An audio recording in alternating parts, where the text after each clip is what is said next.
તો ખેડામાં 25 વર્ષથી વસતા પરિવારોના લાઇટ અને પાણી કનેક્શન કાપવામાં આવ્યા છે। તો ખેડા જિલ્લામાં 25 વર્ષથી વસતા પરિવારોને હાલ રોડ પર આવવાનો વારો આવ્યો છે। તો અમદાવાદ ડાકોર નેશનલ હાઈવે પર રોડ આંદોલન થયું હતું, જેમાં બોરડી રાયપુરા નજીક 5 પરિવારો ધરણા પર બેઠા છે। તો નર્મદા વસાહત કોલોનીના રહેવાસીઓની આ સમસ્યા છે, જેમાં મુખ્ય રોડ બ્લોક થતાં વાહન વ્યવહાર ઠપ કરાયો છે। ત્યારે પ્રશાસન સામે હવે આ વિરોધ ઉગ્ર બન્યો હોય તેવું લાગી રહ્યું છે। તો નિવેડો ન આવે તો ઉગ્ર આંદોલન કરવાની પણ ચીમકી ઉચ્ચારવામાં આવી છે। તો મહત્વના સમાચાર ખેડાથી કહી શકાય। ખેડામાં 25 વર્ષથી વસતા પરિવારોના લાઇટ અને પાણી કનેક્શન કાપવામાં આવ્યા, જેને લઈને અમદાવાદ ડાકોર નેશનલ હાઈવે પર રોડ આંદોલન શરૂ થયું છે। બોરડી રાયપુરા નજીક 5 પરિવારો હાલ ધરણા પર બેઠા છે, જેમાં નર્મદા વસાહત કોલોનીના રહેવાસીઓની સમસ્યા છે। ત્યારે મુખ્ય રોડ બ્લોક થતાં વાહન વ્યવહાર પણ ઠપ થયો છે। ત્યારે પ્રશાસનની સામે આ ઉગ્ર વિરોધ કરવામાં આવી રહ્યો છે, અને જો હજી પણ નિવેડો ન આવે તો આંદોલન ઉગ્ર કરવાની તીવ્ર ચીમકી પણ આપવામાં આવી છે।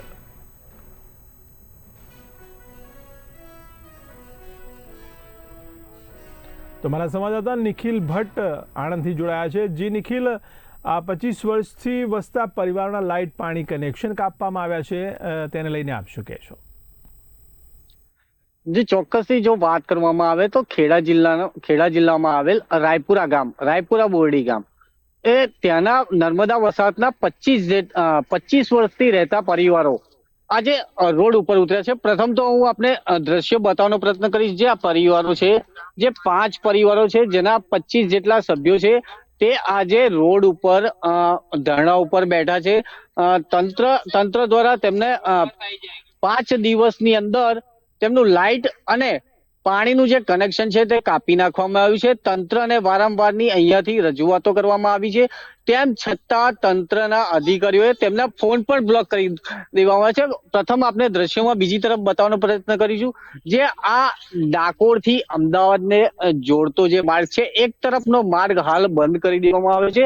જો તેમનું નિરાકરણ નહીં આવે તો બીજી તરફનો માર્ગ પણ બંધ કરીને ઉગ્ર આંદોલનની ચીમકી ઉચ્ચારવામાં આવી છે। આપણે એમની સાથે વાત કરવાની કોશિશ કરીશું કે શું છે સમસ્યા અને કેટલા સમયથી આ પ્રશ્ન ઉદ્ભવ્યો છે। જી, આપનું નામ પ્રથમ તો? અનિલભાઈ, બોરડી વસાહત રાયપુરામાં અમારે વસાહતમાં અમારે 5 દિવસથી જી હેલો જી જી જી, અવાજ આવી રહ્યો છે? હાજી હાજી આવી રહ્યો છે, આપ બોલો। હા જી, નર્મદા વસાહતની અંદર 5 દિવસથી લાઇટ અને પાણીની બહુ તકલીફ છે। લાઇટો જીબી વાળા બધી કાપી ગયા છે। વોટર પંપની લાઇટ, સ્ટ્રીટ લાઇટ, બધી લાઇટો કાપી ગયા છે, બરાબર છે। અત્યારે હાલમાં 5 દિવસથી સંપૂર્ણ તરીકાથી લાઇટ બંધ છે અને પાણીની બહુ તકલીફ છે, બરાબર। જી, શું કહેશો? તમારી સરકારે જે ફોન બ્લોક કરી દીધા છે તેને જીઆરએમાં કમ્પ્લેન કરી હતી, અરજી બી કરી છે, બરાબર છે। ત્યારે તમામ અધિકારીઓને ફોન કર્યા હતા, એ લોકોએ અમારા નંબર કોઈ બ્લોક કરી દીધા છે। અને એના પછી આજે એ લોકોએ વાયદો કર્યો હતો કે આજે અમે તમારી લાઇટો અને પાણીની સગવડ કરી આપવામાં આવશે, પણ હજુ કોઈ અમારું અહીંયા આવીને કોઈ નિરાકરણ નથી થયું છે। કેટલા દિવસ થયા આજે લાઇટો કાપી નાખવામાં આવી છે, પાણી કનેક્શન કાપી નાખવામાં આવ્યા? 6 દિવસ થયા, આજે 6 દિવસ છે। તમારી ઉગ્ર માંગણી શું હશે? જો આ નિરાકરણ નહીં આવે તો આગળની કાર્યવાહી શું રહેશે તમારી? આગળની કાર્યવાહી આંદોલન જ કરવાના છે અમે લોકો। તે લોકોનું કેવું છે કે અહીંયા આ લોકો ઉગ્ર આંદોલન કરશે। અન્ય એક મહિલા પણ છે, તેમની સાથે પણ આપણે વાત કરીશું। તે લોકો પણ અહીંયા ધરણા ઉપર બેઠા છે, ઉપવાસ ઉપર બેઠા છે। શું કહેશો? આ રોડ આંદોલન, જે રોડ રોકવામાં આવ્યા છે, શું કહેશો તમે? અમે તો લાઇટ ઓર પાણી જોઈએ। કેમ આ રોડ બંધ કરવામાં આવે છે? શેના કારણે? શું છે સમગ્ર વિગત? लाइट और पानी के लिए हम बंद कर रहे हैं आंदोलन करवाना। क्या हुआ? कहाँ तक आपने रजूआत की है? रजूआत कहाँ की है? जी आ रहे।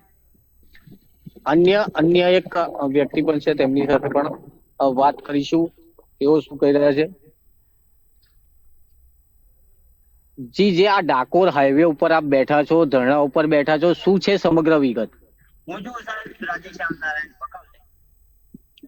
અમારી સમસ્યા આ છે કે લાઈન નું પાણી 2 વર્ષથી બંધ કરી દેવામાં આવી છે અને અમે આ ધરણા પર બેઠા છે. રોડ બંધ કરી દીધો ડાકોર થી અમદાવાદમાં ઉધારો અને આ સમસ્યા ના હલ કરે તો લેકિન અમે અહીં બેસી જઈશું, ભૂખ હડતાલ કરીશું. 2 સાઈડે હાઈવે બંધ કરવામાં આવશે અને ગાંધીનગર લગીને અમે આંદોલન કરવા જવા તૈયાર છે. વડોદરા ઓફિસમાં જવાના છે હંમેશા. હવે આ લોકો શું કહેવા માંગે છે કે અમારા બધા ફોન બંધ કરી દીધા છે, અમારે કોઈ નિરાકરણ કરી આપવામાં આવતું નહીં. આજ 5 દાડા પૂરા થઈ ગયા, 6 દિવસ થયા છે આજથી, તો લગીન સુનવાઈ ના કરતા અમે ભૂકા જ મારવાના. અને પોલીસ આવશે તો અમે ડરવાના નહીં સાહેબ. પોલીસ સાથે અમે અન્યાય કરીશું તો અમે દંડા મારશે, નકર શું કરવા મારે? ડાયરેક્ટ ના મારી શકે ને સાહેબ. શાંતિ વાત કરવામાં કોણ મારી શકે? હાલ એક તરફનો રોડ બંધ કર્યો છે, બીજી તરફનો ચાલુ છે. આપણી માંગણી નહીં સંતોષ થાય તો આગળની કાર્યવાહી શું રહેશે? બીજું બી બંધ કરીશું સાહેબ. તે ચોક્કસથી આપને ફરીથી એકવાર અમે દ્રશ્યો બતાવવાનો પ્રયત્ન કરીશું કે નાના નાના જે એમના જે પરિવારના બાળકો છે તે પણ અહીંયા ઉપવાસ ઉપર બેઠા છે. આપને નજીકથી દ્રશ્યો બતાવવાનો પ્રયત્ન કરીશું. 5 જ પરિવાર છે, પરિવારના 25 સભ્યો છે. જી, અવાજ આવી રહ્યો છે ને મારો? જી નિખિલભાઈ, તો બાળકોના અભ્યાસને લઈને અને 5 દિવસથી આપ કહી રહ્યા છો લાઇટ પાણી કનેક્શન કાપ્યું છે, તો બાળકોના અભ્યાસને લઈને પણ તકલીફ પડતી હશે રાત્રે એમના? જી ચોક્કસથી. હા, બાળકોના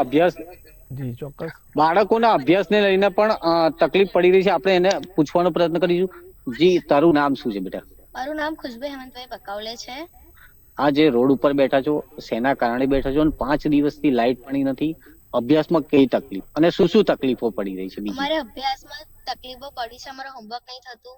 પાછો અમારે 5 જાન્યુઆરી એક્ઝામ આવી ગઈ છે, ટેસ્ટ આવી ગયા છે, તો ટીચરો બોલે છે હોમવર્ક નહીં કરતા.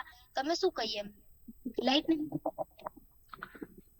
તો શું કહેવા શું માંગીશ તું? સરકારને શું કહીશ? સરકારને કહેવા માંગીએ છે કે અમને પાણી અને લાઈટ સમસ્યા છે એ હલ કરો. જે રાત્રિના સમયે અહીંયા જે અંધકારમય હોય ત્યારે તમે શું જોયું તું અહીંયા? અમે રાત્રે એક સાપ જોયું તું, એટલે અમારા ઘરના અંદર આવવાનું હતું, તો અંધારામાં કશું દેખાતું નતું, સાપ હતું, અમારા જોડાય ન. તો તમે પણ આંદોલન ઉપર બેઠા છો, તમે પણ અહીંયા આંદોલન કરશો જ્યાં સુધી આ નિવેડો નહીં આવે ત્યાં સુધી? હા, કરશું. જી અમારે નિહાર બગડે છે. ખૂબ ખૂબ આભાર. તો આપ જોઈ રહ્યા છો 25 વર્ષથી વસવાટ કરતા આ વસવાટ કરનારોને આજે લાઇટ અને પાણી કનેક્શન કાપવામાં આવ્યું છે, જેને લઈને આ નર્મદા વસાહત કોલોના રહેવાસીઓ હાલ તો ધરણા પર બેસી ગયા છે. ત્યારે મુખ્ય રોડને બ્લોક કર્યો છે, જેને લઈને વાહન વ્યવહાર પણ ઠપ થયો છે. તે આગળ પણ ઉગ્ર આંદોલન માટેની ચીમકી ઉચ્ચારવામાં આવી છે.